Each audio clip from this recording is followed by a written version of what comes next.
The Satlink liveried wagons always have this sort of garish yellow roof, but I grow to like it, but it's something that perhaps weathering would help on. Hi there and welcome along to another Jenny special box opening and review. It's really good to have you along, and I'm going through some of the goodies that I picked up at Worley, and I haven't done these as fast as I was hoping to because it's just been so busy. And if you've been watching the videos that have been coming up on the channel, you'll understand. But going to get through some of the backlog, and this is a particularly special item. So without further ado, let's take a closer look.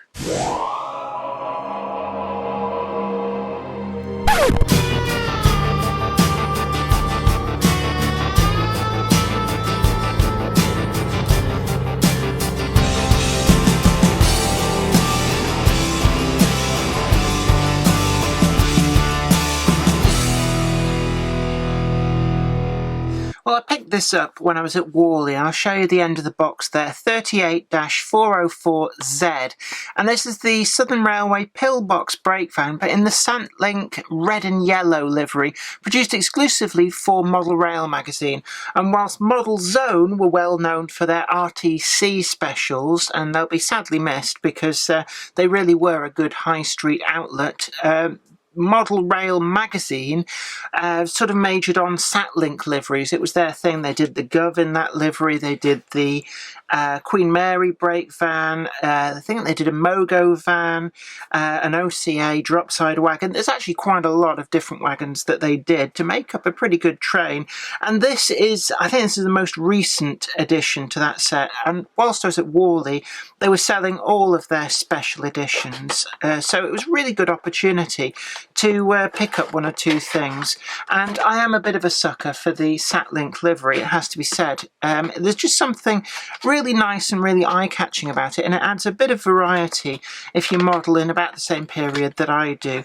So I'm going to get into this, and whoa, the Satlink liveried wagons always have this sort of garish yellow roof, but I grow to like it, but it's something that perhaps weathering would help on.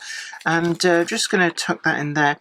And you can see, I'm just going to quickly show you there, there are some user separately applied detailing pieces, and what these actually are is these are sort of stretcher bars and stuff that go on the underside for the brake rigging, and you know, you can fit them if you want, but if you don't fit them, I don't think it really detracts from the wagon too much. But it's just nice to see that they are there for anybody who really wants that extra level of detail. There are no instructions on how to fit them though, and that's something when we did the review of the Brighton Atlantic, it was nice to see that Bachmann had finally started to issue some instructions on where these extra detail parts go. But you don't get that with this, but trust me, they're not too difficult to fit in there. Now, as I said before, latest addition to the Model Rail Satlink range, and it's on the standard Bachmann pillbox brake. It's been out a few years now, and it's come out in a good number of different liveries, from the BR Brown, I think there's a BR Grey, but also the Southern Railway liveries. I've seen it with the large logo and the smaller logo, so just different periods of the Southern era, but also departmental olive green, and you know what I am like for being a sucker for that livery, and I think we may have done a box opening and review on that particular livery. We may even have done the Southern Railway livery, but it is one of my favourite brake vans that Bachmann have done, so it's nice to see it get some of these different liveries. And what we can see here is, as we've come to expect from both Bachmann and the Model Rail special commissions, the wagons are an accurate rendition of a full-size prototype, and the finesse of the printing is as sharp as ever. I mean, it still amazes me every time I open one of these up. It is a pleasure to see just how sharp the tampo printing is. And it's like I say to you before, all of this is such that you can actually enjoy this wagon under close magnification and just read all of these different plates. You know, it's something that we showed on the Hornby 21-ton hopper, that very, very occasionally you find a little message from the design team when they couldn't read the source photograph. Just take a look at the wording on that stenciled on the sole bar.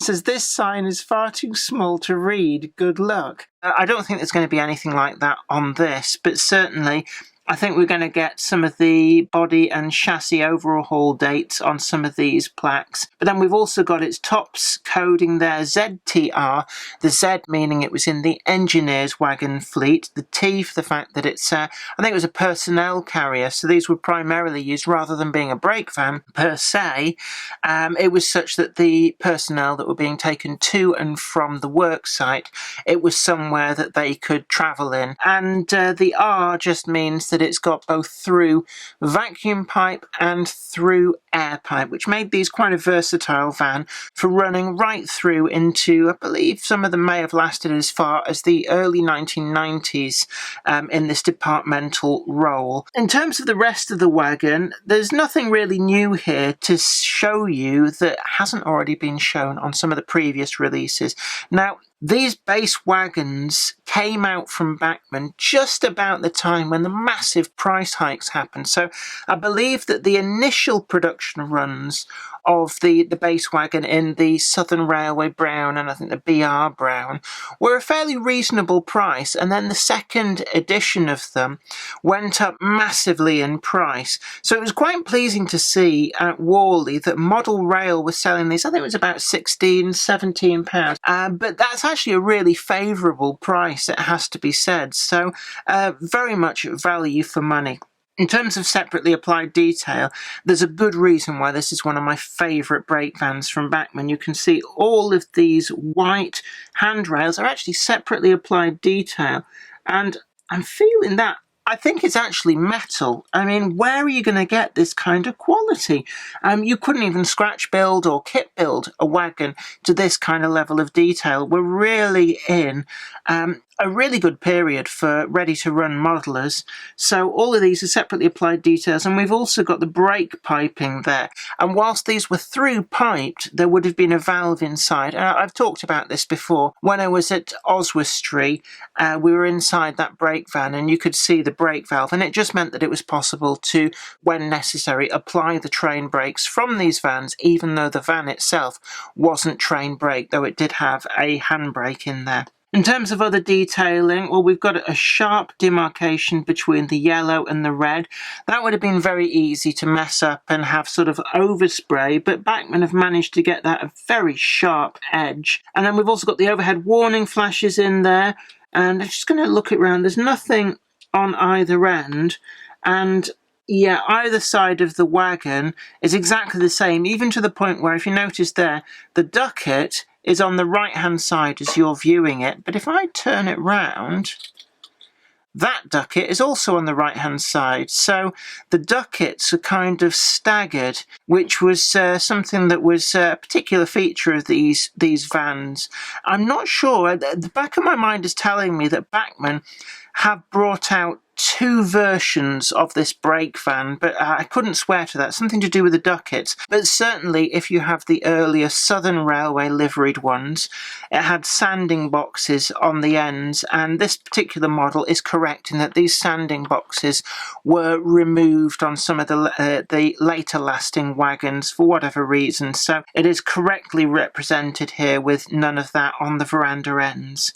We've also got these very nice lamp brackets. They appear to be plastic. I'm not sure if they're a separately applied detail. I think there might be, but certainly the fact that I'm not sure shows that they are of a quality where they could well be separately applied, even if they are moulded on. Looking to the chassis, again, we've got some details on the wheelbase and the let me just turn it around. I'm not entirely sure, actually. We'll look closer under magnification what that little marking is, but certainly everything that's there is really nice and crisp. The rivet detail on the steel chassis is really nicely picked out, and this kind of satin black that they've picked for doing the chassis in is actually really nice. It looks particularly effective, both in bringing out the detail, but looking very much like the real wagon would have. We've also got these steps, separately applied plastic mouldings. They're quite a hard plastic, but pretty rugged. They're standing up to quite a little bit of prodding and pushing there, so should be pretty robust.